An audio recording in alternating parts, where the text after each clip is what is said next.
चंद्रगुप्त की शिक्षा दीक्षा और युवावस्था में प्रवेश चाणक्य जैसे की आशा करता था। मूड़ा शीघ्र ही गुरुकुल में अपने पुत्र चंद्रगुप्त के साथ पहुंची और उससे भर्ती करा आई। चंद्रगुप्त शिक्षित होने लगा। समय पंख लाकर उड़ता रहा। वह किशोरावस्था में पहुंचा तो चाणक्य ने शक्टार का सहयोग लिया। चंद्रगुप्त को निर्जन वन में ले जाकर शस्त्र दीक्षा का कार्य शक्टार के हाथों में होने लगा। उसी समय शक्टार और चाणक्य के बीच मंत्रणा हुई कि किसी युक्ति से चंद्रगुप्त को नंद के राष्ट्रभवन में प्रविष्ट कराना चाहिए ताकि राज्य के रीति नीति से परिचित हो सके। इसके लिए शक्टार ने नंद के मंत्री वररुचि का सहयोग लिया। वररुचि शक्टार का मित्र था। वररुचि ने ही उसे बंदीगृह से गुप्त रूप से निकालने में सहायता की थी। वररुचि स्वयं भी नंद से घृणा करता था। इस बात से संकेत रहता था कि अपनी सनक के कारण कभी भी नंद उसे भी बंदीगृह में न उलवा दे। राजा धनानंद चापलूसों में घिरा रहता था, अत्याचारी था, साथ ही विलासी थी। ऐसे व्यक्ति की मति कब किसके लिए फिर जाए कोई कह न सकता था। इसीलिए शक्टार की मंत्रणा से वह चंद्रगुप्त को अपने साथ लेकर राजा धनानंद के सामने पहुँचे के लिए सरलता से तैयार हो गया। उसने नंद के सामने चंद्रगुप्त की विलक्षण बुद्धि की प्रशंसा करते हुए निवेदन किया कि यदि उसे राज्य की ओर से छात्रवृत्ति मिल जाए तो उसकी आगे की शिक्षा दीक्षा सुचारू रूप से चलती रहे। वररुचि ने इस बात का बहाना किया कि चंद्रगुप्त निराश्रित है, वह आगे की शिक्षा दीक्षा का व्यय नहीं उठा सकता। चाणक्य, शक्टार और वररुचि की मंत्रणा के अनुसार जो युक्ति वे अपना रहे थे उसके कई लाभ एक साथ मिलने वाले थे। मगध राज्य से छात्रवृत्ति मिलने का पहला लाभ यह था कि चंद्रगुप्त को मगध का विशिष्ट नागरिक माना जाता और राजाश्रित हो जाता। दूसरा लाभ यह था कि राज्य छात्रवृत्ति प्राप्त छात्र के लिए यह आवश्यक हो जाता था कि शिक्षा प्राप्त करने के बाद अपनी योग्यता के अनुसार राज्य की सेवा करे। ये दोनों स्थितियां चाणक्य और शक्टार के अनुरूप थी। शक्टार चंद्रगुप्त को जिस प्रकार के शस्त्र शिक्षा दे रहा था उससे चंद्रगुप्त को राज्य की सेना में महत्वपूर्ण पद मिलना तय था। गांधार राज्य की सैन्य सेना में महत्वपूर्ण पद पाते ही चंद्रगुप्त के जरिए वे सारा लाभ उठा सकते थे जिसकी उन्होंने योजना तैयार की थी। इस प्रकार योजनानुसार वररुचि उस दिन चंद्रगुप्त के साथ धनानंद के सामने जा उपस्थित हुआ था। उस समय धनानंद राज दरबार में था। राजा और दरबारीगण एक समस्या में उलझे हुए थे। वररुचि से किशोर की प्रशंसा सुनकर धनानंद ने उसकी परीक्षा लेने के उद्देश्य से कहा, तुम जिसे तीव्र बुद्धिमान बताते हो उसकी बुद्धि की परीक्षा और लिए बगैर राज्य छात्रवृत्ति नहीं दी जा सकती। महाराजा धीराज, आप स्वयं परीक्षा ले। यदि चंद्रगुप्त को विलक्षण प्रतिभा का पाए तभी इस पर अनुकंपा करे। वररुचि ने हाथ जोड़कर विनम्रता से कहा था। वास्तव में उस समय राजा सहित सभी दरबारी और चाटुकार जिस समस्या में उलझे हुए थे वह उनके समक्ष चुनौती के रूप में थी। हुआ यह था कि किसी राजा ने राजा धनानंद और उसके दरबारियों की बुद्धि परीक्षा लेने के लिए लोहे के पिंजरे में मोम का सिंह बनाकर भेजा था। साथ ही कहलवाया था कि पिंजरे को खोले बिना ही सिंह को निकाल लीजिए। अभी तक किसी को कोई उपाय न सूझा था।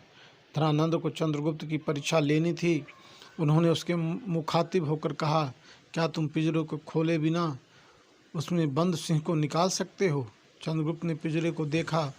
उसमें बंद शेर की आकृति देखी। उसे देख इस बात को समझते देर न लगी कि पिंजरे में बंद सिंह की आकृति मोम की है। हाँ, मैं निकाल सकता हूँ। यदि तुमने निकाल दिया तो राजाश्रय और छात्रवृत्ति मिलेगी। यदि ना निकल पाया तो तुम्हें उस पिंजरे में बंद कर दिया जाएगा। राजा के कथन पर उसे प्रसन्न करने के ध्येय से सभी दरबारी और चाटुकार हंस पड़े। चंद्रगुप्त ने उनके हंसने का बुरा न माना। वह पिंजरे के निकट गया। उसमें बंद शेर की आकृति को वैसे ही पाई जैसे उसने एक नज़र में परखी थी। उसने लोहे के सलाखों और आग की मांग की। सलाखें और आग उपस्थित कर दी गई। चंद्रगुप्त ने सलाखें गर्म की और पिंजरे में डाल मोम के सिंह को गला गला कर पिंजरे को खाली कर दिया। सब लोग चकित रह गए। राजा उसकी कुशाग्र बुद्धि का कायल हो गया। अपने वचन के अनुसार उसने उसी समय उसके नाम राजाश्रय पत्र लिखकर देते हुए राज छात्रवृत्ति देने पर मुहर लगा दी। इस प्रकार मगध राज्य का राजाश्रय पाकर चंद्रगुप्त पुनः तक्षशिला जाकर चाणक्य और सक्टार के से शास्त्र और शस्त्र की शिक्षा पाने लगा था। वह किशोर से युवा हो चुका था। यही कारण था कि उसने जब मालव राजकुमार सिंहरन के विरुद्ध गांधार राजकुमार आंभी की तलवार का वार अपनी तलवार पर लिया था, उस समय उसकी हैसियत मगध कुमार की थी। आचार्य चाणक्य ने भी उसे मगध निवासी कहकर संबोधित किया था तथा मगध जाकर अपनी शक्ति बढ़ाने का परामर्श दिया था। चंद्रगुप्त मगध राज्य की सैन्य सेवा में चाणक्य के आदेश से चंद्रगुप्त मगध सम्राट धनानंद की सेवा में उपस्थित हुआ था। उसने राजा के समक्ष सम्मान से सिर झुकाते हुए कहा, महाराजाधिराज की जय हो। महाराज की यश और कीर्ति चारों दिशाओं में फैले। आपकी कृपा दृष्टि प्राप्त चंद्रगुप्त गुरुकुल की शिक्षा प्राप्त कर अपना धर्म निभाने आया है। मैं आपके सामने विनती करने आया हूँ कि राजा ने मुझ पर जो उपकार किया है उस राज्य के लिए सेवा कर मैं अपने कर्तव्य जीवन का आरंभ करूँ। मुझे प्रसन्नता है कि तुमने तक्षशिला में शिक्षा प्राप्त करते हुए शालीनता के मर्यादित गुण प्राप्त किए। तुम अपनी योग्यता को मापते हुए स्वयं की वृत्ति की इच्छा प्रकट करो। धनानंद ने कहा, गुणों की परख करने वाले महाराज अधिराज के समक्ष मुझ में यह साहस कहाँ कि मैं अपनी योग्यता का आकलन कर सकूं। मुझे तो जो सेवा सौंपी जाएगी उसे सहर्ष स्वीकारने में अपना सौभाग्य समझूंगा।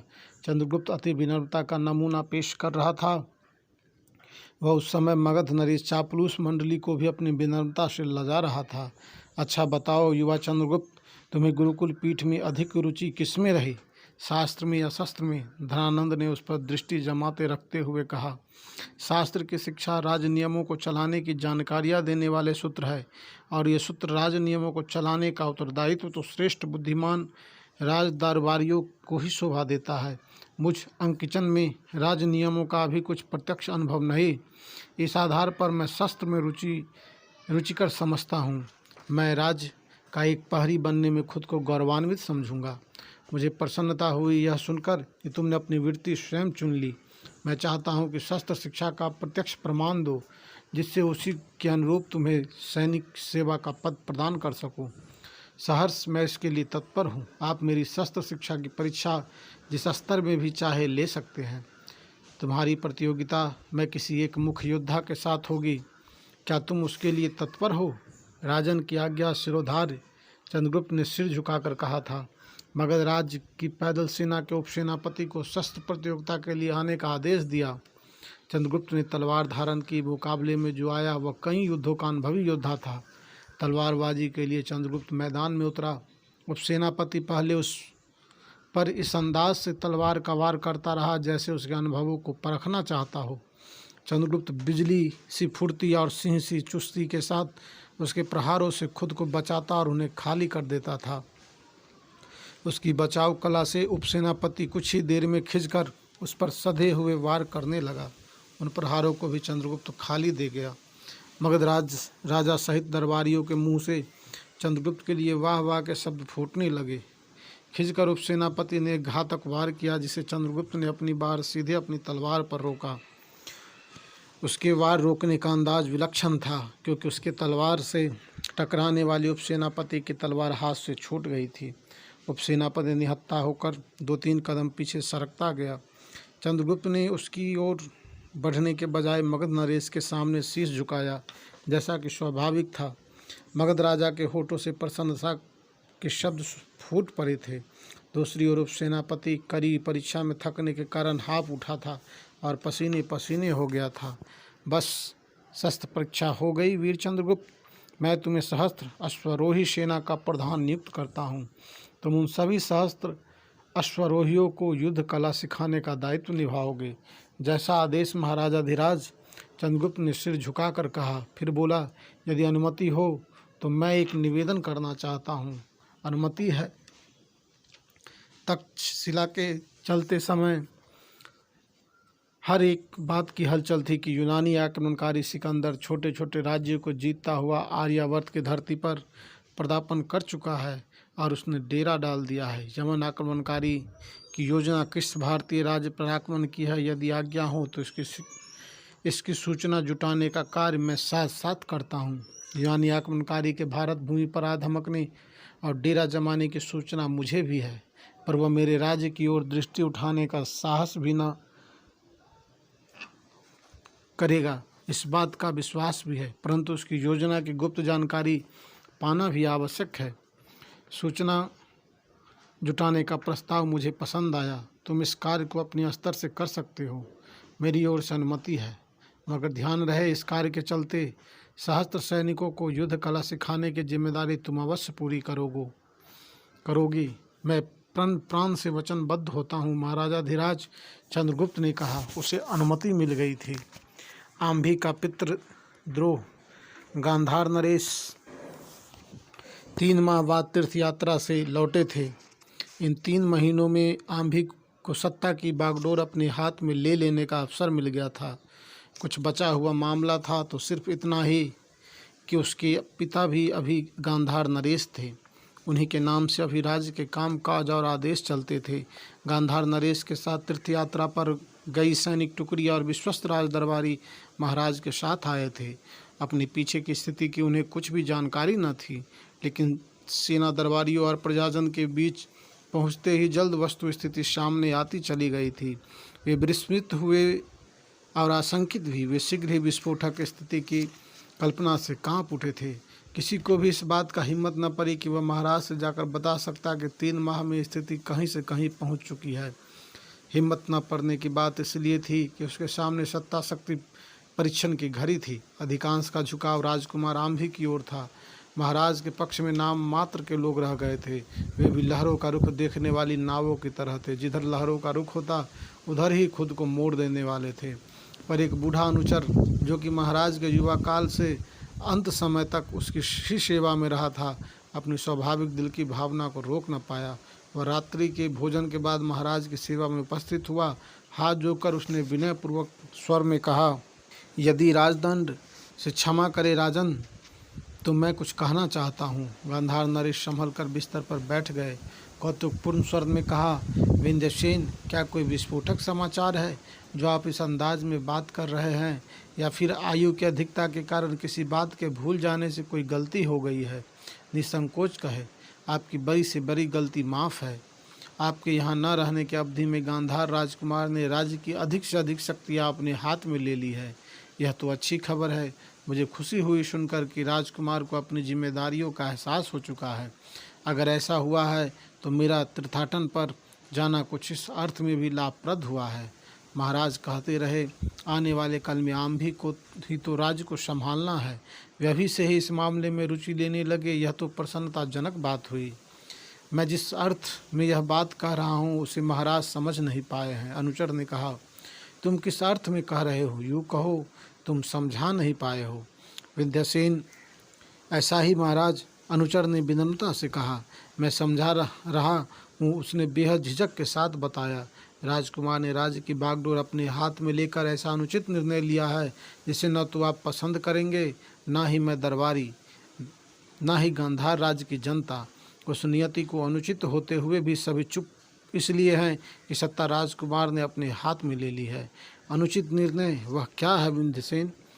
उन्होंने जैसा कि कहा जा रहा है, उन्होंने आर्यावर्त की स्वतंत्रता पददलित करने के लिए यमन आक्रमणकारी सिकंदर की कूटनीति चाल में फंसकर 1000 टैलेंट अर्थात लगभग 38 लाख उससे ले लिए हैं। लोलुप और देशद्रोही बनकर सिकंदर को अपना बनाया है। उन्होंने प्रसन्न मन से सिकंदर के लिए गांधार का मार्ग खोल दिया है, जिससे गुजर कर यवन की सेनाएं केकम राज्य पर आसानी से चढ़ाई कर सके। इस काम के लिए राजकुमार आंभी ने अपनी सहायता की भी पेशकश की है। जब तक अनुचर बोलता रहा, गांधार नरेश का चेहरा हर क्षण रक्त वर्ण होता रहा। इसका कथन पूरा होने पर गरजदार आवाज़ में कहा, विंध्यसेन, क्या तुम ये सब बातें होश में रहकर कह रहे हो? क्या तुम्हें मालूम है कि यदि तुम अपना कथन सिद्ध न कर सके तो कितना बड़ा दोषारोपण किया है राजकुमार पर? जो सत्य है उसे सिद्ध करना क्या कठिन है महाराज? अनुचर ने कहा है। इस समय मैं कह रहा हूँ, आप अपने सैन्य कक्ष से निकलकर जब जनता के बीच में होंगे तो मेरे कथन को सबके मुंह से सुनता हुआ पाएंगे। मैं अभी और इसी समय प्रमाण चाहता हूँ विंध्यसेन, गांधार नरेश ने तैस में के साथ कहा। उनका चेहरा आत्मसम्मान की ज्वाला से धधक रहा था। अनुचर ने सिर झुकाया और 4 कदम पीछे सरका। तुम मेरे आगे आगे चलो, उस स्थान पर चलो जहाँ इस समय राजकुमार है। मैं सीधे उनसे बात करके सत्यता ज्ञात करना चाहता हूँ। मुझे सब कुछ अविश्वसनीय प्रतीत हो रहा है। अनुचर बगैर किसी विलंब के महाराज के आगे आगे हो लिया। उसे इस बात की जानकारी थी कि राजकुमार आम भी इस समय कहाँ है। वह महाराज को उस गुप्त मंत्रणा गृह के सामने लेकर पहुँच गया जिससे आम्भी ने महाराज के पीछे खास तौर से बनवाई थी। उस समय आम्भी अपनी अति विश्वस्त दरबारियों और सैन्य अधिकारियों के साथ बैठा मदिरा पान कर रहा था। उसके सामने स्वर्ण सिक्कों का ढेर लग रहा था। वे स्वर्ण सिक्के ग्रीक मुद्रा के रूप में थे। उसने अपने विश्वस्तों को समय इसलिए एकत्रित किया था ताकि सिकंदर से प्राप्त दौलत से उनकी वफादारी का हिस्सा पुरस्कार रूप में दे सके। उस गुप्त मंत्रणा कक्ष से बाहर सशस्त्र सैनिक पहरा दे रहे थे। सैनिकों ने गांधार नरेश को तेज कदमों से अपनी ओर आते देखा तो वे सावधान हो गए। क्या राजकुमार आम भी अंदर कक्ष में है? जी महाराजाधिराज, एक सैनिक ने कहा। अन्य ने उनके सामने सम्मान से सिर झुका लिया। गांधार नरेश ने बढ़कर दरवाजे को धक्का दिया। विंध्यसेन बाहर रह गया। उसकी अब महाराज के साथ जाने की आवश्यकता न रह गई थी। महाराज ने जैसे ही अंदर कदम रखा, आम भी तथा वहाँ मौजूद 7 अन्य दरबारियों और सैन्य अधिकारियों ने अपने अपने हाथों में मदिरा पात्र इधर उधर छुपा लिए। पर ग्रीक मुद्रा का ढेर मेज पर अभी जो का त्यों मौजूद था। स्वर्ण के चमक सत्यता की बहुत कुछ कहानी खुद ही बयां कर रही थी। पिताजी, आप? हड़बड़ाए हुए स्वर में आम्भी ने कहा। हाँ, मैं तीर्थ यात्रा से लौट कर आ गया हूँ, पर तुम्हें इतना भी अवकाश न मिल सका कि मेरा कुशल क्षेम पूछने तुम मुझ तक आ सकते? अवकाश भी कैसे मिलता? तुम तो ग्रीक स्वर्ण मुद्रा की चमक में डूबे हुए हो। आम्भी क्षणिक के लिए सकपकाया, पर पलक झपकते खुद को संभाल लेते हुए बोला, तो आपको ग्रीक मुद्रा की वास्तविकता का ज्ञान हो चुका है पिताजी। उसके स्वर में ढिठाई थी। और इस बात का ज्ञान भी कि तुमने आर्यावर्त की मर्यादा को यूनानी आक्रमणकारी और लुटेरे के हाथों गिरवी रख दिया है। गांधार के द्वार सिकंदर नामक आतताई के लिए खोल दिया है ताकि वह बगैर किसी रोक टोक के इधर से गुजरकर आगे के राज्यों पर तबाही फैलाना आरंभ कर सके। लूटमार, धन संपदा बटोरे और कोई तुम जैसा गद्दार बिकाऊ रोके तो उसके सामने स्वर्ण का कुछ टुकड़े डालकर उसे खरीद कर आगे के मार्ग के लिए सहायता पाले। छी, धिक्कार है तुम पर आम्भी।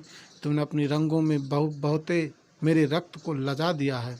तुमने क्षत्रिय कहलाने का गौरव खो दिया है। तुमने अपने नीच कर्म से मुझे शर्मिंदा कर दिया है। गांधार नरेश एक सांस में अपनी बात कह गए थे और बात पूरी करते करते मारे क्रोध और आक्रोश के हाँफ उठे थे। आम भी सुनता रहा। उसके चेहरे पर शर्मिंदगी का कोई भाव न था। प्रतीत हो रहा था वह गांधार नरेश के कथन का वजनदार उत्तर देने के लिए खुद को तैयार कर रहा है। मैंने यह भी सुना है कि तुम आतताई सिकंदर की सेना के साथ गांधार राज्य की सेना सजाकर युद्धों में उसका सहयोग भी करोगे। गांधार नरेश ने अगला वाक्य कहा। युद्धों में नहीं, सिर्फ एक युद्ध में ही सिकंदर का सहयोग करूंगा, और सहयोग होगा केकम नरेश से होने वाले युद्ध के अवसर पर। अन्य अवसर पर मैं तटस्थ रहूंगा। आम्भी ने जवाब देने की हिम्मत जुटा ली थी, मगर यह सब किस अधिकार से, किसके परामर्श से? नरेश ने चीख कर पूछा। अधिकार यह है कि गांधार राजकुमार हूँ मैं, इस राज्य का भावी राज्याध्यक्ष, और परामर्शदात्री समिति आपके सामने उपस्थित है। तुम भावी हो आम्भी, गांधार का राज्याध्यक्ष तुम्हारे सामने मौजूद है। रही बात परामर्शदात्री समिति की, इनके हाथों में छलकते मदिरा पात्रों से स्वयं इस बात का आभास हो जाता है कि ये किसी को कैसा परामर्श दे सकते हैं। मदिरा के नशे में जो खुद बहकने को तैयार बैठे हो, वह जिसे परामर्श देगा वह सीधा साधा बहकने वाला होगा। और फिर इनकी संख्या भी कितनी है, अंगुलियों के पोड़ों पर गिनी जा सकने वाली। पिताजी, मेरा परामर्श है कि भावी को वर्तमान में बदल दीजिए। आज ही मेरा राज तिलक करके मुझे गांधार नरेश घोषित कर दीजिए। आम्भी ने बेशर्मी से कहा, ताकि तुझे आर्यावर्त की अस्मिता का और भी किसी बेरोक टोक के सौदा करने का अधिकार प्राप्त हो जाए। मुझे आर्यावर्त से नहीं, केकम नरेश से बैर है, जिसने आपको युद्ध में हराया था।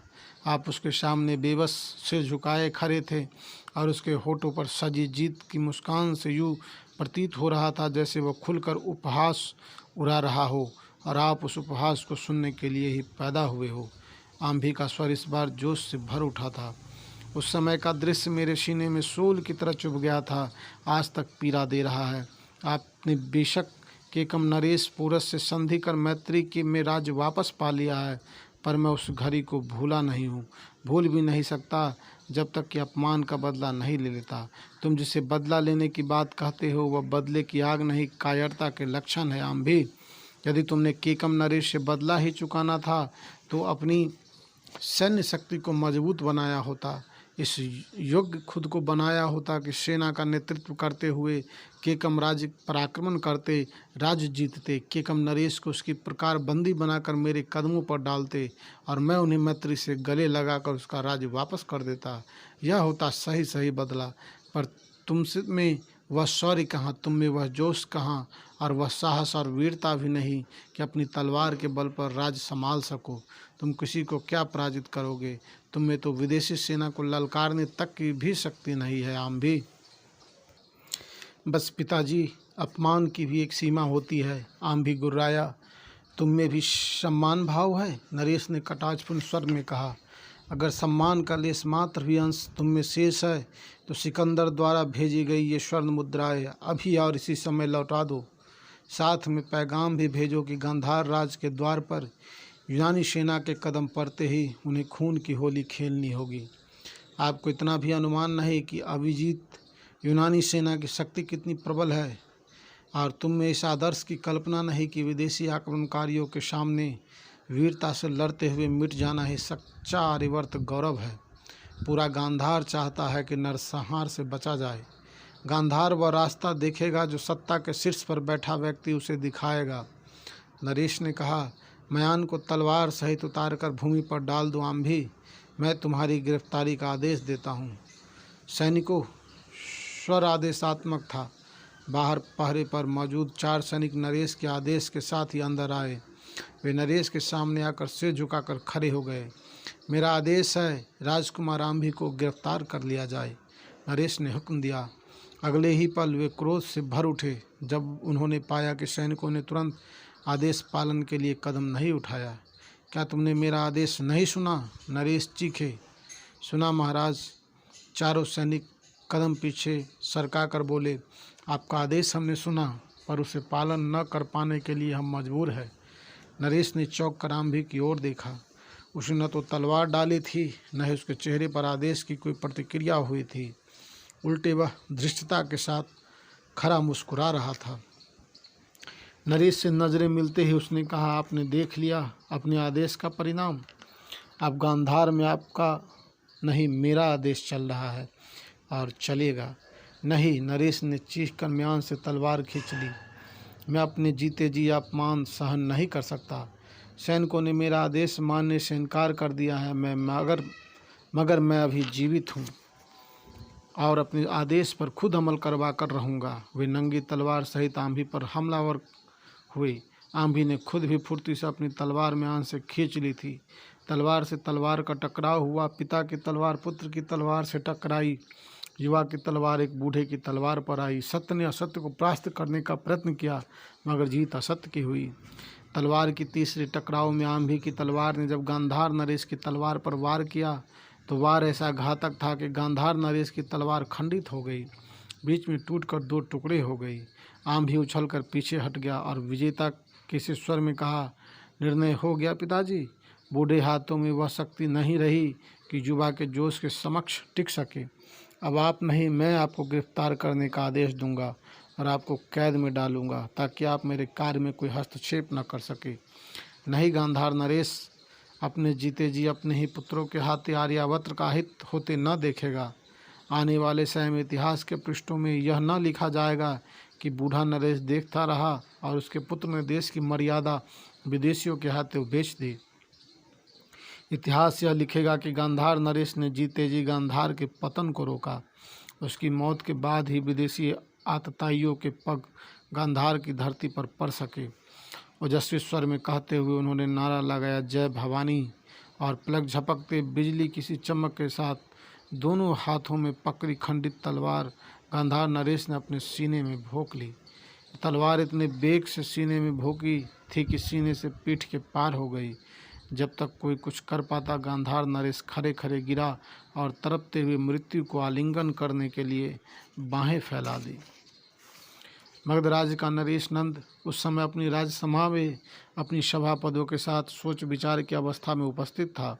उसे अपने प्रधानमंत्री की प्रतीक्षा थी। मगध नरेश नंद की प्रधानमंत्री का नाम राक्षस था। सभासदों के साथ सोच विचार का मुख्य विषय था सिकंदर की पड़ाव डाले हुए सेना। अधिक देर तक प्रधानमंत्री की प्रतीक्षा न करनी पड़ी। वे राज्यसभा में पधारे। सबकी दृष्टि राक्षस की ओर उत्सुकता के साथ उठ गई। स्थान संभालते हुए राक्षस पर दृष्टि जमा नंद ने पूछा, आपकी उत्साहहीनता से स्पष्ट है कि आपके पास कोई अच्छा समाचार नहीं प्रधानमंत्री। ऐसा ही है राजन, राक्षस ने कहा। पंचनद नरेश पूरस पर्वतेश्वर के यहाँ से दूत लौट आए हैं। तब पंचनद पंजाब की 5 नदियों के तट का इलाका। नरेश ने कहा है कि उन्हें यह संबंध स्वीकार नहीं। क्यों? उनका कहना है कि वे अकेले अपनी भुजाओं के बल से यमन आक्रमणकारी सेना का मुकाबला करेंगे। आपकी अधीनता स्वीकार करके वे मगध की सेना का सहयोग लेना स्वीकार नहीं करेंगे। प्रधानमंत्री राक्षस ने दूत का संदेश कह सुनाया। इतना गर्व नंद की त्योरियां चढ़ गई। यह उनका गर्व नहीं, दंभ है। यमन आक्रमण के खतरे से निपट ले, उसके बाद अपनी भुजाओं के बल को मगध सेना के सामने आजमाने का उन्हें अवसर दिया जाएगा। मगध जैसे शक्तिशाली राष्ट्र के प्रस्ताव को ठुकराकर कोई यूं ही नहीं बच पाएगा। यवन सेना के आक्रमण के बाद पोरस नरेश बच पाए तभी ना, एक सभासद ने टिप्पणी दी। उसी समय एक सेवक ने आकर सूचना दी, तक्षशिला आचार्य चाणक्य पधारे हैं। वह कलूटा ब्राह्मण? नंद ने कहा। उन्हें सहज में याद आ गया कि एक बार उसे उन्होंने महल से अपमानित करके निकाल दिया था। उसने क्रोध से अपनी शिखा खोलकर उनके वंश का नाश करने की धमकी दी थी। वे उसे आने की अनुमति देने से रोकना चाहते थे कि प्रधानमंत्री राक्षस ने कहा, सुन लेना चाहिए राजन कि ब्राह्मण क्या कहता है। वर्तमान में वह तक्षशिला का आचार्य है। संभव है उसकी बुद्धि में कुछ परिवर्तन आ गया हो। यह भी हो सकता है कि उसे इस बात का भी आभास हो गया हो कि तक्षशिला को मिलने वाले धन का सबसे बड़ा हिस्सा मगध राज्य से जाता है। आने दिया जाए। प्रधानमंत्री का कथन सुन नंद ने सेवक को आदेश दिया। सेवक के जाते ही चाणक्य ने राज्य में प्रवेश किया। नंद ने चाणक्य को देखते ही उपहासात्मक स्वर में कहा, देखता हूँ तुम्हारी शिखा आज भी खुली हुई है। तक्षशिला के आचार्य? हाँ, वह तो उस समय तक खुली ही रहेगी जब तक प्रतिज्ञा पूरी न होगी। चाणक्य ने तनिक भी विचलित हुए बगैर कहा, आज का समय यह नहीं कि हम इस विषय पर कुछ विवाद करें। आज का विषय क्या है? नंद ने गंभीर स्वर में पूछा। आज का विषय यह है कि यमनों की असंख्य सैनिकों की टुकड़ी निषद पर्वतमाला तक आ पहुंची है। यदि वह आगे बढ़ती गई तो समझो आर्यावत पदाक्रांत होगा। उत्तर के मार्ग पर बहुत से छोटे छोटे गणतंत्र है। वे सब सम्मिलित होकर भी पारसिक यवन बल को रोकने में असमर्थ होंगे। अकेले पोरस ने साहस किया है, इसीलिए मगध को उसकी सहायता करनी चाहिए। कुछ देर पूर्व ही हमारे दूत इस बात का संदेश लेकर आए हैं कि पर्वतेश्वर को हमारी सहायता स्वीकार नहीं। नंद ने गंभीर होकर कहा, मैं सीधा पर्वतेश्वर से मिलकर यही आ रहा हूँ। पर्वतेश्वर तक पहुँचा आपका संदेश मुझे मालूम हुआ है। आपकी सहायता की शर्त सहायता नहीं बल्कि पर्वतेश्वर के लिए मगध की अधीनता का संदेश है। मगध को बगैर शर्त पर्वतेश्वर की सहायता दी जानी चाहिए। इस समय यह सोचा जाना हितकर है, यदि यवन सेना में पर्वतेश्वर के राज्य को अपने अधीन कर लिया तो यवन सेना का अगला रुख मगध राज्य ही होगा। मगध इतना विशाल राज्य है, ब्राह्मण की यवन सेना के इधर बढ़ने का अर्थ पत्थर से सिर टकराने के समान होगा। मगध नरेश ने अहंकार की भाषा आज भी जो कि त्यों हो। मैं अपना अपमान भुलाकर राष्ट्र के हित में यहाँ निवेदन करने आया था, पर अपनी शक्ति के मद में चूर। मगध नरेश सुनो, तुम्हें अपने अहंकार का बहुत बुरा फल भोगना पड़ेगा। चाणक्य की धमकी सुनते मगध नरेश एक झटके में अपने स्थान से उठ खड़े हुए। क्रोध में तमतमाए चेहरे और बिफरे हुए स्वर में चीख कर कहा, मेरी राज्यसभा में आकर मुझे ही धमकी देने वाले कुरूप कलुटे ब्राह्मण, तुझे दुस्साहस की सज़ा भोगनी होगी। तू ब्राह्मण है, इसीलिए तेरा वध नहीं करा सकता, पर कठोर कारावास की सज़ा दे सकता हूँ। सैनिक पकड़ लो इसे। नंद नरेश के आदेश के साथ ही बाहर मौजूद सैनिकों की एक टुकड़ी अंदर घुसी और उसी के साथ चंद्रगुप्त ने राज्यसभा में प्रवेश किया। वह उस सैन्य टुकड़ी का सेनापति था। सैनिकों ने चाणक्य को तलवारों के साए में ले लिया। चंद्रगुप्त ने आगे बढ़कर कुपित नंद नरेश अनुरोध भरे शब्दों में कहा, सम्राट, मैं प्रार्थना करता हूँ कि गुरुदेव का अपमान न किया जाए। तक्षशिला में मैंने इनसे शिक्षा पाई है। वह कहता रहा, आपकी आज्ञा से मैं उतरा पथ जाकर उधर के ही समाचार लेकर आ रहा हूँ। आर्य चाणक्य ने जो कुछ कहा वह साम्राज्य के हित की बात है, उस पर विचार किया जाए। मैंने गांधार राज्य की अधोगति देखी है। यमनों के सामने गांधार ने घुटने टेक दिए हैं। ऐसे में पूरी आर्यावर्त में सिर्फ मगध ही है जो पर्वतेश्वर नरेश से मिलकर यमन सेना की बढ़ती गति को रोक सकता है।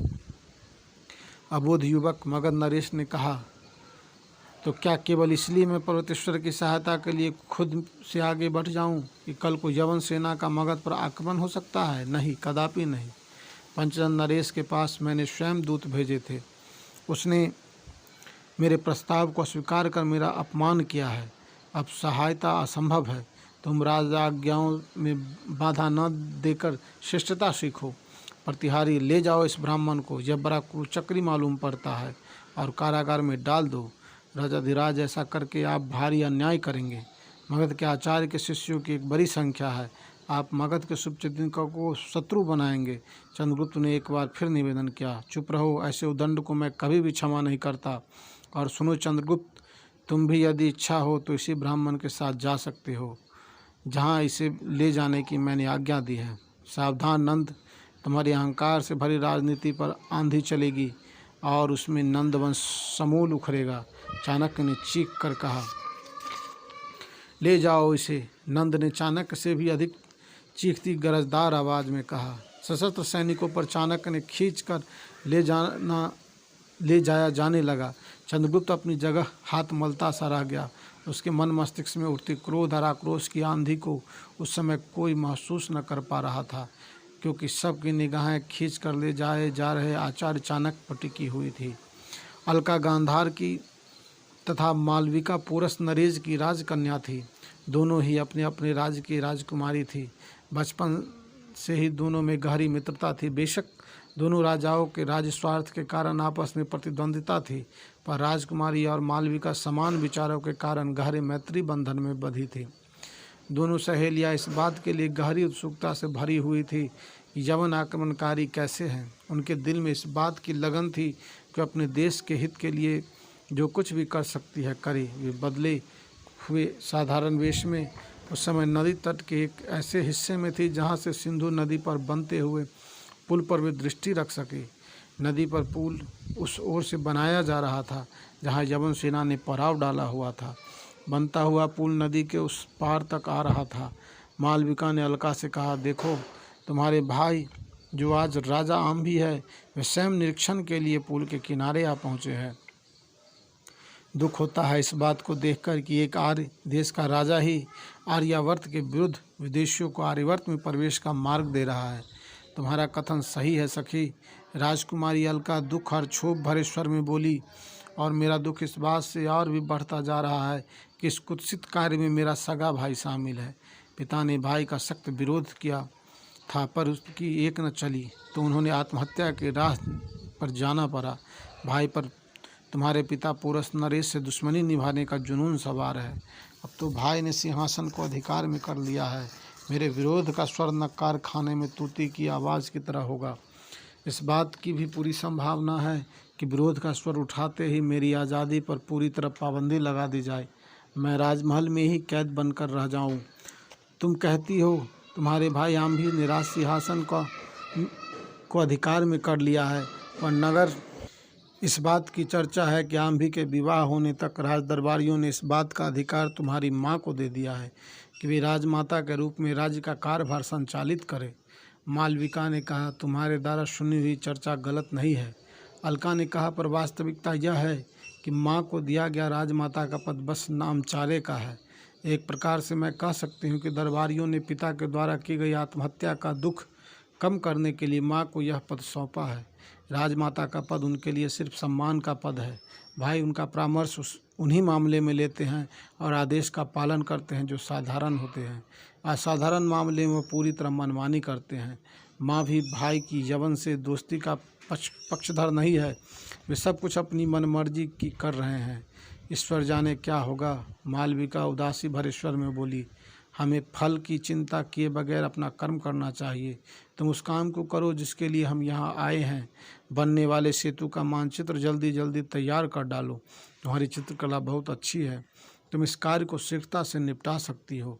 पहाड़ी के टीले की ओट में रहते हुए मालविका पुल का रुका हुआ मानचित्र तैयार करने लगी।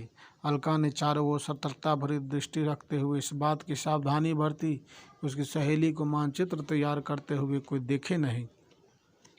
सिंधु नदी पर बनते हुए सेतु का मानचित्र तैयार कराने का विचार अलका के ही मस्तिष्क की सोच थी।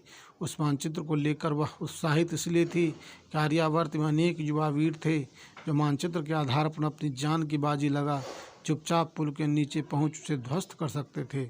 ऐसे युवा वीरों में एक नाम उसके मस्तिष्क में सिंहरन का मुख्य रूप में था। मालवा राजकुमार सिंहरन में उस जैसी ही प्रबल देशभक्ति की भावना कूट कूट कर भरी हुई थी। इस मामले में उसकी सिंहरन से मुलाकात और वार्ता हो चुकी थी। अलका को देखते ही देखते मालविका ने मानचित्र तैयार कर दिया। खूब जवाब नहीं। अलका ने मानचित्र हाथ में लेकर देखते हुए कहा, कोई भी इस बात को देखकर एक नज़र में ही कह सकता है कि इस मानचित्र के आधार पर ही इस सेतु का निर्माण किया गया है। उसके मुख से मालविका की चित्रकला की प्रशंसा फूटी ही थी कि यकायक पिटीले की पीछे से किन्हीं कदमों की आहट पाकर वह बिजली की सी फुर्ती में पलटी और फिर क्षणिक के लिए वह चोर सी हो उठी। उसने फुर्ती से हाथों को पीछे किया, हाथों का परिधान के पीछे में ले जाकर कमर में नक्शे को खोसा। सामने सैनिक वेशभूषा में एक यवन खड़ा था। लंबे तगड़े कद का ठीका, पहली नज़र में ही देखने पर प्रभावशाली नजर आने वाले वह कोई उच्च पदाधिकारी नजर आता था। उसके घूर कर देखने का अंदाज सामने वाले को प्रभावित करता था। मालविका भी उसे देख चुकी थी। अलका ने उसे भी भयभीत हो जाते देखा, लेकिन उसने जल्द ही खुद को भय की स्थिति से उबार लिया। उसमें इस बात का तेजी से एहसास जगा कि वह राजकुमारी है और अपने ही देश की धरती पर है। सामने वाला घुसपैठिया है, चोरी से वहां दाखिल हुआ है। लाओ, यवन ने आगे बढ़ते हुए हाथ बढ़ाया, मानचित्र मुझे दे दो। दूर रहो, तुम कोई दस्यु हो। अलका ने साहस जुटाकर कहा, तुम दोनों गुप्तचर हो। मानचित्र मेरे हवाले कर दो। मैं देर से तुम दोनों पर नज़र रख रहा था। चोरी चोरी सेतु का मानचित्र बनाने का तुम दोनों कार्य कर रही थी। मैं मानचित्र पाकर तुम्हें सप्रमाण बंदी बनाकर महाराज के सामने ले जाऊंगा। यह संभव है। अलका ने गुर्रा कर कहा, तुम्हें यह अधिकार किसने दिया है कि इस धरती पर पग रखकर हमें बंदी बनाने की बात कहो। मैं देवपुत्र विजेता अलछंद्र से अधिकार प्राप्त हूँ। गांधार नरेश के अलछंद्र से मित्रता का साक्षी हूँ। ओह यवन, गांधार नरेश ने तुम्हें यह अधिकार कभी न दिया होगा कि तुम आर्य पुत्रियों के साथ धृष्टता का व्यवहार करो। करना ही पड़ेगा। तुम दोनों ने चोरी चोरी सेतु का मानचित्र तैयार किया है। लाओ मानचित्र। कदापि नहीं तो जबरदस्ती करनी पड़ेगी। यह तुम्हें नहीं मिल सकता। मैं रक्षकों को बुलाती हूँ। अच्छा ही होगा जब मैं तुम दोनों को हाथ लगाने से बचा रहूँगा। वे मेरी सहायता करेंगे। इस अंगूठी को देखकर उसने उंगली में धारण की गई अंगूठी को अलका के सामने कर दी। अलका ने सिर पकड़ लिया, होठों से स्वर फूटा, ओह। दरअसल उसने यवन की उंगली में गांधार राज की राजमुद्रिका देख ली थी। यवन ने उपहास उड़ाने वाले स्वर में कहा, अब अक्ल ठिकाने आ गई होगी। मानचित्र मेरे हवाले करो। अलका ने निस्सहाय भाव से इधर उधर देखा। क्षणिक में ही उसकी आंखों में चमक उभर आई।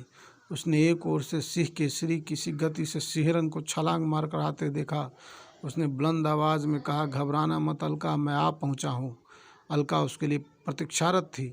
सेतु के नक्शे पर सिंहरन तथा उसके साथियों के काम करने की योजना बनी हुई थी। नक्शा बनाते हुए मालविका के आसपास चौकसी से रहने की बात सिंहरन से तय थी। वीर योद्धा के रूप में सिंहरन अलका के सामने ढाल के रूप में आया और यवन के सामने आ डटा। वीर सिंहरन, आर्य स्त्री की मर्यादा को न समझने वाले इस यवन को तुम समझा दो कि यह यहाँ से चला जाए। अलका ने उसका हाथ थामकर कहा, यवन, क्या तुम्हारे देश की सभ्यता तुम्हें स्त्रियों का सम्मान करना नहीं सिखाती? क्या तुम सचमुच बर्बर हो? सिंहरन ने रोबीले स्वर में कहा।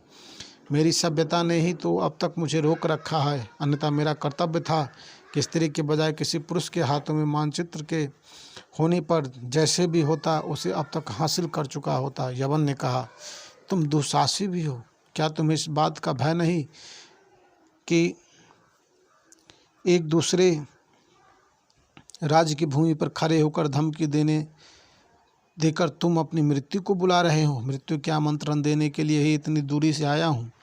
अलका, मानचित्र मुझे देकर तुम अलग हो जाओ। सिरन ने एक हाथ पीछे बढ़ाकर कहा, मैं इसे देखता हूँ। पुरुष के हाथ में मानचित्र आने के बाद यह क्या व्यवहार अपनाता है? अलका ने मानचित्र उसके हाथ में थमा दिया। सिरन ने मानचित्र ले उसे सुरक्षित करते हुए यवन से कहा, हाँ, अब कहो तुम्हारी क्या इच्छा है? यवन ने झटके से तलवार खींच ली, धमकी भरे स्वर में कहा, या तुम मानचित्र दो या अपने प्राण। सिरन को सामने वाले से ऐसी ही आशा थी। यवन की तलवार अभी सद भी न पाई थी कि बिजली की सी फुर्ती में उसने म्यान को तलवार खींच यवन की तलवार पर प्रहार किया। तलवारों की झनकार के साथ यवन के पग पीछे सर के घात प्रतिघात में सिरन प्रतिद्वंदी पर विष पड़ता रहा। यवन के पग लगातार पीछे सरक रहे थे, परंतु घात और प्रतिघात में वह तनिक भी चूक न कर रहा था। कदम पीछे सरकता हुआ वह सिरन को खुले में ले आया। खुले में आते ही उसकी तलवारबाजी के साथ अधिक दक्ष दिखने लगे। अलका और मालविका अपने स्थान पर जरिस सी खड़ी सिरन की भुजाओं का बल देख रही थी। सिरन में कौशल की कमी न थी, मगर उसकी फुर्ती आंखों में चकाचौंध पैदा कर रही थी। यवन के मुकाबले उसकी तलवार दूने वेग से चल रही थी। यदि यवन को वार बचाने में दक्षता न प्राप्त होती, तब तक उसका शीश कम से कम 10 बार कटकर भूमि पर लौटता नजर आता। सिरन कुशलता से लड़ता रहा। उस बार यवन की तलवार झुकाई देने के बाद नीचे जाकर सिरन के सीधे पेट की ओर आने वाली थी कि तभी अपनी सदी हुई फुर्ती के साथ सिरन ने अपनी तलवार का ऐसा भरपूर प्रहार यवन की तलवार पर किया कि उसके हाथ से तलवार छूट कर गिरी। वह एकदम भयभीत होकर पीछे हटा और मैदान से भाग खड़ा हुआ। सिरन ने पीछा करने की आवश्यकता न समझी। उसने तलवार म्यान में डाली और अलका मालविका की ओर बढ़ कर आने लगा। अलका भागकर उसके सीने से आ लिपटी। सिरन की वीरता ने कुछ पलों के लिए जैसे उसकी सुध-बुध ही छीन ली थी। मालविका ने धीरे से खंखाड़ा। अलका तेजी से चैतन्य होकर सिरन से अलग हुई। लाज की लाली उसके कपोलों पर दौड़ी चली जा रही थी। वीर सिरन, यद्यपि तुम्हें विश्राम की आवश्यकता है, परंतु अवस्था भयानक है। वह जाकर उत्पात मचाएगा। भाई तो पूर्ण रूप से यवनों के हाथ में है, आत्मसमर्पण कर चुके हैं। सिरन ने माथे से श्रम बिंदु पोंछते हुए कहा, मेरा काम हो गया राजकुमारी, मेरा नौका तैयार है, मैं जाता हूँ। पर बड़ा अनर्थ हो रहा है। क्या आंधी को आप किसी तरह भी नहीं मना सकती? कदापि नहीं। केकम नरेश से उसका बैर है। केकम के पतन के लिए वह किसी भी सीमा तक गिर सकता है, अलका ने कहा। सिरन ने मालविका को देखा, आभार प्रकट करके कहा, अब जो कुछ होगा देखा जाएगा। मेरी नौका आ रही है, अब विदा लेता हूँ। सिरन घूमकर तेजी से बढ़ना चाहता कि अलका ने हाथ उठाकर रोका। उसने कहा, मालविका भी तुम्हारे साथ जाएगी? सिरन, इसका यहाँ मेरे साथ रहना उचित नहीं। मेरे साथ जो होगा मैं निपट लूँगी, क्योंकि माँ का पक्ष मेरे साथ है, वे राजमाता है। हाँ, उचित होगा। सिरन ने अपने साथ मालविका को ले जाने का अलका का प्रस्ताव स्वीकार कर लिया। दोनों को नदी तट की ओर तेजी से बढ़ता हुआ अलका देखती रही। उन दोनों के नौका पर सवार हो जाने के बाद उसने संतोष की सांसें ली। नौका आंखों से ओझल हुई थी कि अलका की आशा के अनुसार वह इस बार अकेला नहीं, 4 गांधार राज सैनिकों के साथ आया था। उसने इधर उधर नज़र दौड़ाकर कहा, इसका एक युवक साथी भी था और युवती भी। निकल गए। सारा प्रपंच इस लड़की का ही रचा हुआ है, इसे बंदी बना लो। गांधार सैनिक राजकुमारी अलका को उसकी साधारण वेशभूषा के बावजूद पहचान गए थे। उसके सामने आ खड़े हो सिर झुका सम्मान प्रदर्शित किया। बंदी बनाओ सैनिकों, यवन ने आदेशात्मक स्वर में कहा। हम असमर्थ है। चारों सैनिक 2 कदम पीछे सरक कर बोले, क्यों गांधार नरेश ने तुम्हें क्या आज्ञा दी है? यही कि आप जिसे कहे उसे हम लोग बंदी बनाकर महाराज के सामने ले चले। एक सैनिक ने कहा, फिर विलंब क्यों? उस समय तक राजकुमारी अलका स्वयं को काफ़ी हद तक व्यवस्थित कर चुकी थी। सैनिकों को संकेत से कहा कि वे उसका भेद न खोले। राजकुमारी का संकेत मान दूसरे सैनिक ने यवन के प्रश्न के उत्तर में ठिठाई से कहा, हम लोगों की इच्छा, तुम राज विद्रोही हो? यवन ने बौखला जाने वाले स्वर में पूछा। कदापि नहीं, पर यह काम हम लोगों से ना हो सकेगा। तुमको इस आज्ञा को भंग करने का फल भोगना पड़ेगा। मैं स्वयं बंदी बनाता हूँ। उसने राजकुमारी की ओर पग बढ़ाए। चारों सैनिकों ने तलवार खींच ली। यवन के कदम जहाँ के तहाँ ठहर गए। उसने चौंक कर पूछा, यह क्या है? स्त्रिया पर वीरता दिखाने में तेजी दिखाते हो, जबकि एक आर्यवीर के सामने मैदान छोड़कर भागे थे। तीसरे सैनिक ने कटाक्ष किया, यह सब क्या हो रहा है? ना स्वयं राज की आज्ञा का पालन करते हो, ना ही मुझे करने दे रहे हो। आज स्त्री पर हाथ लगाया तो मरना पड़ेगा। चौथे सैनिक से धमकी दे डाली। राजकुमारी को लगा स्थिति विकट है, लाकि तलवारें चलेगी।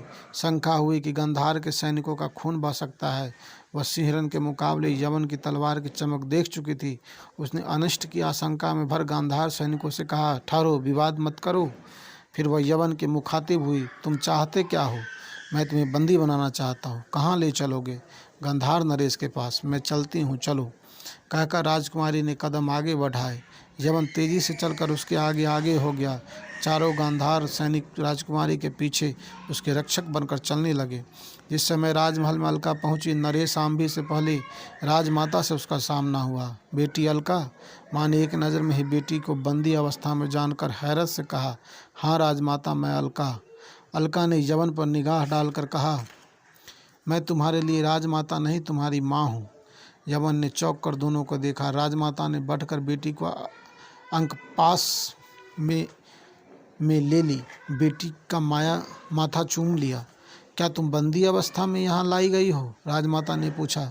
हम राजकुमारी को अपनी सुरक्षा में लेकर आए हैं राजमाता, गांधार सैनिकों ने सफाई दी। राजमाता, मुझे नहीं मालूम था कि ये राजकुमारी है, अन्यथा मैं इन्हें बंदी न बनाता।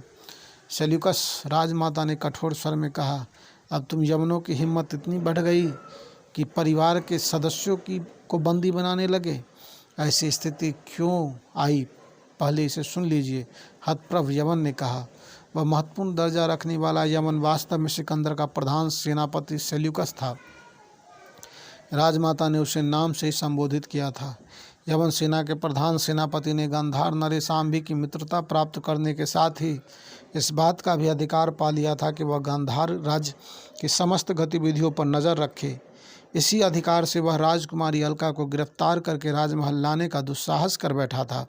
बताओ, ऐसी स्थिति क्यों आई? सेल्यूकस के कथन के उत्तर में राजमाता ने स्वर को कठोर बनाकर रखकर पूछा। नदी पर बंधने वाले पुल का मानचित्र ये एक स्त्री से बनवा रही थी। मैंने वह मानचित्र मांगा तो इन्होंने एक युवक को देकर उसे हटा दिया। मैं इस बात की जानकारी यहाँ देने आया तो नरेश ने आज्ञा दी कि षड्यंत्र में शामिल लोगों को बंदी बनाकर उसके सामने लाया जाए। इसके लिए नरेश ने राज्य के 4 सैनिक भी मेरे साथ किए थे। राज सैनिकों को मैं देख रही हूँ। सूचना सही न दी जाए तो इस तरह की गलतियाँ हो जाती है। रुक कर बोली, मेरी बेटी की मानचित्र बनवाने की इच्छा हुई होगी, बनवा लिया, इसमें कुछ गलत नहीं। मानचित्र तुम्हारा पुल बनना तो नहीं रोक सकता। नहीं माँ, मानचित्र एक विशेष प्रयोजन से मैंने बनवाया है, अलका ने दिलेरी से कहा। मैं गांधार पर लगी हुई कालिख को छुड़ाने के लिए मैं सब जानती हूँ बेटी, तुम नासमझ नहीं हो, राजमाता ने गंभीर स्वर में कहा। उसी क्षण आंधी तेजी से हवा उसे आया देख सेल्यूकस का चेहरा खिल उठा। नहीं राजमाता, आप कुछ नहीं जानती। राज्य में एक भयानक षड्यंत्र चल रहा है। तक्षशिला का गुरुकुल उसका केंद्र है। अलका उस रहस्यपूर्ण कुचक्र की कुंजी है। आंधी के कथन से स्पष्ट था कि वहाँ उनके सामने आने से पूर्व उसने वहाँ होने वाली सारी बातें सुन ली थी। क्यों अलका, क्या यह बात सही है? राजमाता ने पूछा। सत्य है माँ, जिस उन्नति की आशा में भाई ने यह नीच कर्म किया है उसका फल यह है कि आज मैं बंदनी हूँ। संभव है कल आप होगी और परसों गांधार की जनता गुलामी की बोझ तले दबेगी। उनका मुखिया होगा आपका प्रिय पुत्र आंभी। संधि के अनुसार देवपुत्र का साम्राज्य और गांधार मित्र राज है। इस प्रकार की अटकलें लगाना व्यर्थ की बात है। सेल्यूकस ने जल्दी से दखल अंदाजी की। सेल्यूकस, आप विश्राम करें, हम स्थिति को समझकर आपसे मिलते हैं, आंभी ने कहा। सेल्यूकस अतिथि कक्ष की ओर बढ़ गया। आंभी ने सैनिकों को भी वहां से जाने की आज्ञा देकर कहा, माँ, अच्छा हो कि हम इस स्थिति पर आपके मंत्रणा कक्ष में चलकर वार्ता करें। हाँ अच्छा, यही ठीक होगा। कुछ पलों के बाद तीनों राजमाता की मंत्रणा कक्ष में थे। तीनों बैठे, तीनों के चेहरों पर ही तनाव के चिन्ह थे। राजमाता ने बात की शुरुआत की। यह बोझ नहीं हो रहा है बेटे? राजकुमारी बंदनी बनाई जाए, वह भी मेरे सामने, उसके लिए एक यमन दंड की व्यवस्था करे। क्या यह स्थिति भावी समय में पूर्ण पराधीनता की सूचना नहीं? माँ, मुझे दंड के लिए कारागार में डलवा दीजिए, वरना मैं मुक्त होने पर भी यही करूँगी। आर्यावर्त का यह युवा आम भी नहीं, वे देश की मान प्रतिष्ठा के लिए अपना सर्वस्व निछावर करने के लिए तैयार है। मैं उसका नेतृत्व कर रही हूँ, मुझे दंड दीजिए। अलका भावुक स्वर में पूरी दिलेरी के साथ कह पड़ी। देखा माँ, इसे उन सबों ने खूब बहकाया है। राजनीति का यह खेल क्या जाने। केकम नरेश ने पिताजी और मेरा जो अपमान किया, उसका प्रतिशोध आम्भी ने अपना तर्क दिया। हाँ बेटी, उस अपमान की आँच को मैंने भी महसूस किया था, राजमाता ने ढीले ढीले स्वर में कहा। तब उस प्रतिष्ठा के लिए लड़कर मर जाना चाहिए था, और यदि ऐसा नहीं किया गया तो यह कायरता थी। चुप रहो अलका, आम्भी ने उग्र स्वर में कहा। अगर तुम दोनों एक दूसरे को लांछित करोगे तो मेरी उपस्थिति का क्या अर्थ? राजमाता ने असहाय स्वर में कहा। तो मुझे दंड दीजिए राजमाता, क्योंकि राज सिंहासन पर आसीन आम्भी ही अब इस राज्य के शुभाशुभ की कसौटी बन चुके हैं। मैं गलत रास्ते पर और देश प्रेमियों के बहकावे में हूँ। मैं कैसे कहूँ? राजमाता ने भारी मन से कहा। तब मुझे आज्ञा दीजिए कि मैं राजमंदिर छोड़कर चली जाऊँ। कहाँ जाओगी? क्या करोगी? मैं गांधार में विद्रोह मचाऊंगी, अलका ने दृढ़ता से कहा। नहीं अलका, तुम ऐसा नहीं करोगी। करूंगी राजमाता, अवश्य करूंगी। मैं पागल हो जाऊंगी, मुझे कोई राह नहीं सूझ रही है। मैंने अपनी राह बता दी, अलका अपने इरादे पर डटी रहकर बोली। आप अपनी राह ढूंढ ले माँ, अगर तुमने अपना इरादा न बदला तो मेरे हाथों तुम्हारी हत्या होगी, आम्भी ने चेतावनी भरे स्वर में कहा। नहीं आम्भी, तुम चुप रहो, सावधान। अलका के शरीर को हाथ भी लगाया तुमने तो मैं तुम्हें कभी क्षमा नहीं करूंगी। आम्भी ने सिर झुका लिया। अलका ने अपना स्थान छोड़ते हुए कहा, मेरा रास्ता तय है माँ, मुझे आज्ञा दीजिए, मैं अपने रास्ते पर जाती हूँ, ताकि भाई को अपने रास्ते पर चलने में कोई असुविधा न हो। जाओ, राजमाता ने हताशा भरे स्वर में कहा। मेरा आशीर्वाद तुम्हारे साथ है बेटी। अलका ने तेजी से कदम बढ़ाना आरंभ कर दिया। कुछ देर वहाँ मरघट सा सन्नाटा माँ और पुत्री के बीच व्याप्त रहा। फिर राजमाता ने गहरी सांस छोड़कर कहा, आम्भी जी माँ, लौट आओ। इस अवस्था में अब लौटना संभव नहीं।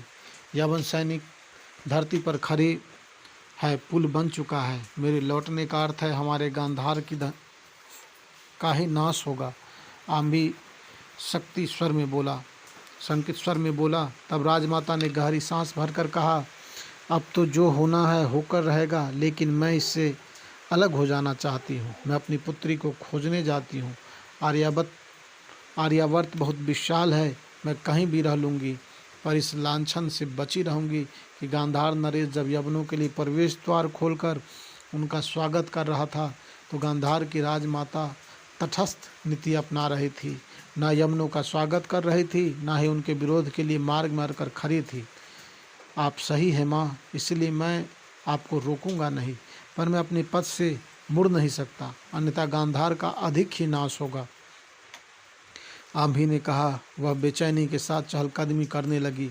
निश्चित रूप से उनकी अंतरात्मा की आवाज़ उसे सद्मार्ग दिखा रही थी, पर सत्ता के लोभ का नशा उसकी आंखों के नीचे घना अंधेरा घेरे हुआ था। मगध बंदी गृह में बंदी चाणक्य सिंह की तरह क्रोधित भाव में चहलकदमी कर रहा था। वह बुदबुदा रहा था, एक बार निकल जाता तो दिखा देता कि इन दुर्बल हाथों में साम्राज्य को उलटने की शक्ति है। अब ब्राह्मण के कोमल हृदय में कर्तव्य के लिए प्रलय की आंधी चला देने की कठोरता है। जकड़ी हुई श्रृंखले, एक बार तू फूलों का माला बन जा और मदोन्मत्त विलासी के समान तेरी सुंदरता को भंग कर दूँ। आज मैं प्रण करता हूँ कि दया किसी से न मांगूंगा और अधिकार तथा अवसर मिलने पर किसी पर दया न करूँगा। मैं प्रलय के समान अबाध गति और कर्तव्य में इंद्र के वज्र के समान भयानक बनूंगा। उसी समय बाहर आहट हुई। चाणक्य ने कारागार के द्वार पर राक्षस और वाररुचि को देखा। दोनों नंद के खास अमात्य थे। ये दोनों पूर्ण रूपेण नंद की स्तुति गान में लगे हुए थे। द्वार खोल दोनों ने अंदर प्रवेश किया। राक्षस ने पूछा, अच्छे तो हो आचार्य चाणक्य? बुरा कब था राक्षस? इस समय हम लोग एक काम से आए हैं। आशा है तुम अपनी दृढ़वादिता से मेरा और अपना दोनों का अपकार न करोगे। राक्षस ने कहा, हाँ चाणक्य, अमात्य राक्षस का कहना मान लो। वारुचि ने परामर्श दिया, भिक्षु प्रजीवी ब्राह्मण चाटुकारों के सामने हाँ में हाँ मिलाकर जीवन की कठिनाई से बचकर मुझे भी कुत्ते का पाठ पढ़ाना चाहते हो? भूलो मत, यदि राक्षस देवता हो जाए तो उसका विरोध करने के लिए मुझे ब्राह्मण से दैत्य बनना पड़ेगा। चाणक्य ने कठोर स्वर में वारुचि को फटकारा। काम सुन लो, राक्षस ने क्रोधित हुए बगैर शांत स्वर में कहा। सुनाने के लिए आए हो, सुना डालो। मैं कानों में अंगुलियां नहीं डाल रहा हूँ। तुम्हें मगध का प्रतिनिधि बनकर पर्वतेश्वर के पास जाना होगा। तुम्हें इस शर्त पर मुक्ति मिल जाएगी, कदापि नहीं। मैं कुत्ते को कुत्ता ही बनाए रखना चाहता हूँ। मैं कुत्ता और इंद्र को कभी एक सूत्र में बांधने का कार्य नहीं कर सकता। मैं प्रस्ताव को स्वीकारता हूँ। क्या मुक्ति नहीं चाहते? वारुचि ने विस्मय के साथ पूछा। तुम लोगों के हाथों से नहीं। इससे पहले कि वारुचि और राक्षस आगे कुछ कहते, सहसा जैसे बिजली सी कौंध की तरह एक वीर युवा अंदर घुसा। उसके हाथ में रक्त रंजित तलवार थी। राक्षस और वारुचि असहाय भाव से पीछे हटे। उनका विस्मय से मुंह खुला। वे बाहर मौजूद प्रहरियों को बुलाना चाहते थे।